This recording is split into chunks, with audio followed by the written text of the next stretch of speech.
ये कहानी है एक छोटे से गांव की, जहां एक पुरानी हवेली में रहती थी सास शांति देवी और बहू राधा। लेकिन उस हवेली में रात होते ही कुछ अजीब होता था। किचन में शांति देवी और बहू राधा काम कर रही थी। हाँ, जैसे ही रात होती है ये घर डरावना लगने लगता है। इस बहू का कोई राज है। सासू माँ कुछ तो जरूर छुपा रही है। हर रात डर के मारे हनुमान चालीसा पढ़ती है। घर में बर्तन अपने आप खड़खड़ाते हैं। शांति देवी डरते हुए बोली, हे भगवान, ये क्या था? फिर से वही आवाज। सासू माँ, आपने सुना? कहीं कुछ गिरा?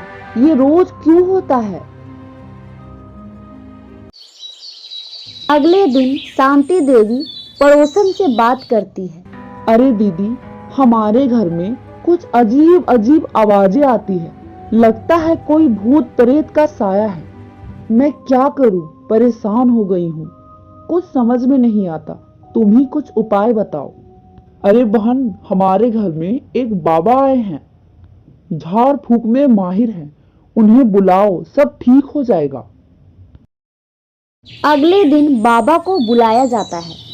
हर हर महादेव, इस घर में कुछ है बच्चा छुपा हुआ। आज रात रहस्य खुलेगा, मुझे रुकने दो। बाबा, आप कुछ भी करके हमें इस मुसीबत से निकाल दीजिए।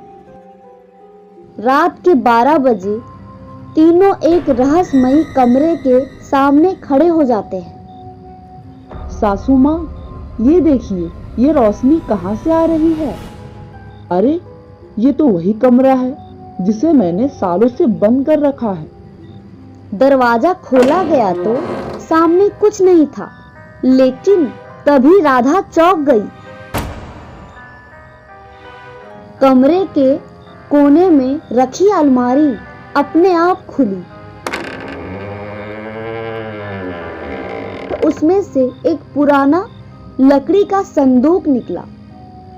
शांति देवी घबरा गई और बोली, ये वही संदूक है जो मेरे पति की मौत के बाद मैंने कभी नहीं खोला। बाबा बोले, बच्चा, अब इसे खोलना ही होगा, तभी रहस्य सुलझेगा।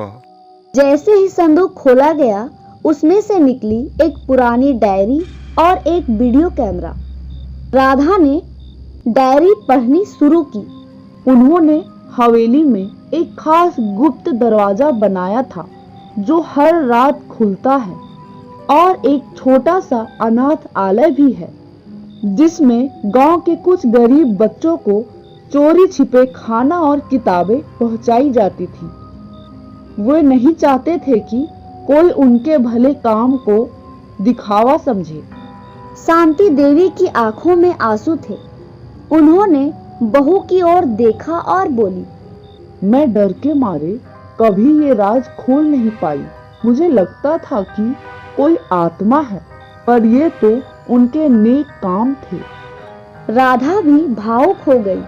उन्होंने बाबा से कहा, आपकी वजह से आज एक सच्चाई सामने आई है जो हमें जोड़ गई। इस कहानी से हमें यह सीख मिलती है कि हर रहस्य डरावना नहीं होता। कुछ रहस्य अच्छाई के होते हैं। जरूरत होती है तो बस एक साथ मिलकर सच्चाई को जानने की। अगर आपको ये कहानी अच्छी लगी हो तो प्लीज लाइक करें और कमेंट करें, और हमारे इस चैनल को सब्सक्राइब जरूर करें। धन्यवाद।